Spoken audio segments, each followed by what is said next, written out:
Chapter 22. You have all been chosen for this competition by the CMI's extremely wealthy benefactor. This person is financing everything: your travel, your food, your lodging, your continued education, because our benefactor firmly believes that one of you 9 will ultimately be the key to saving the earth. If I may, said the girl who ate only plants, who is this magnificent benefactor? Whoa, said Klaus, the sausage-loving boy. Is this a vocabulary quiz? Because I know what magnificent means too. The same as charitable, magnanimous, unstinting. Miss Kaplan did her best to ignore Klaus. Our generous benefactor prefers to remain anonymous at this time. But when the competition is over and one of you emerges victorious, I feel confident they will want to step out of the shadows to congratulate you. Let's cut to the chase, said Klaus, who seemed super competitive. It's going to be me, so save yourself some time. Go give this mysterious moneybags a call. Tell him to hop on his private jet, fly over here, and congratulate me. Miss Kaplan looked like she'd finally had enough of the sausage boy's interruptions. If you emerge victorious, Klaus, perhaps we will do as you suggest. However, the contest doesn't officially start until tomorrow, when you all will undergo a series of strenuous examinations. Tests? Said Max. Like in school? Max hated tests. She hated the whole rigid structure of school. Yes, Max, and I promise you, these exams will be much more difficult than anything you have ever encountered in a classroom, even for those of you who have college degrees. After the tests, you will also go through a series of interviews, including one with our resident psychiatrist. A shrink? Klaus blurted. What for? If you are to be the chosen one, the one protecting humanity's future, then we must be confident that you have the emotional stability required for this job. Right, joked Keto. No pressure. Just save the world. That's a piece of cake. These are the rules of our game, said Carl, addressing the group.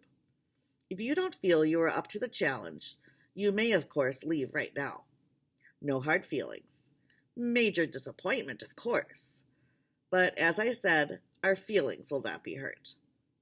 In fact, the benefactor anticipated that one or more of you might not want to pursue this incredible opportunity.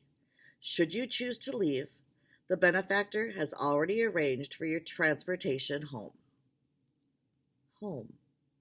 Max really didn't have one of those. She didn't think she'd find one here at CMI. She was always honest with herself, and she could tell almost instantly that she didn't have what the other 8 kids seemed to have. She so used to beating tests and being called the best and the brightest. You know what? Max said, standing up from the table. Maybe I should leave. She practically bolted out of the dining hall. Max? Isabel called after her. I'm just going to, find the bathroom. She hit the hall and dashed up the curved corridor of what was apparently a circular building. I hate tests, she thought. I don't like competition or being judged. A quote she read online ran through her head. Everybody is a genius, but if you judge a fish by its ability to climb a tree, it will live its whole life believing that it's stupid. It turned out the quote was not by Albert Einstein. You can't trust everything you read on the internet, but Max still liked the quote anyway. Max shivered a little. She had to get out of there. Yes, it smelled better than the stables, but she didn't want to be graded on her fish-like ability to climb a tree. She didn't want to spend her life thinking she was stupid. She didn't know how to act around other kids. What if they wanted to talk about music or dancing or, worst of all, boys?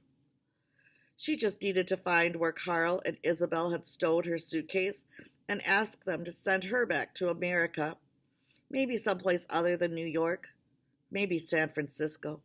San Francisco would be nice. It would also be far enough away from that crazy Dr. Zim so he couldn't find her. She was thinking all sorts of stuff so intently, she practically ran right into Isabel, who was suddenly standing in front of her, proving, of course, that the building was circular, and Isabel had gone around the other way. Hello, Max. Hey, thinking? Yes, ma'am. It's sort of what I do best. Then think about this. The world is more threatened by those who tolerate evil or support it than by the evildoers themselves. Max couldn't help but grin. Now you're quoting Albert Einstein. Indeed I am, because I don't want the CMI to lose you. In my opinion, you, Max, are our last best hope. What about all those other kids? Oh, they are smart, talented, and extremely intelligent. But Max, they are not you. None of them has ever squatted above a horse stable with other homeless people. And that's important because despite your astounding intellect, you never once saw yourself as somehow better than others. You saw those people squatting in the stables as your family because you first saw them as human. If we are to help save all the human race, we must first recognize the humanity in all, no matter their station in life. Now then, shall we return to the dining hall? Yeah, let's do this thing. Let's go make Dr. Einstein proud.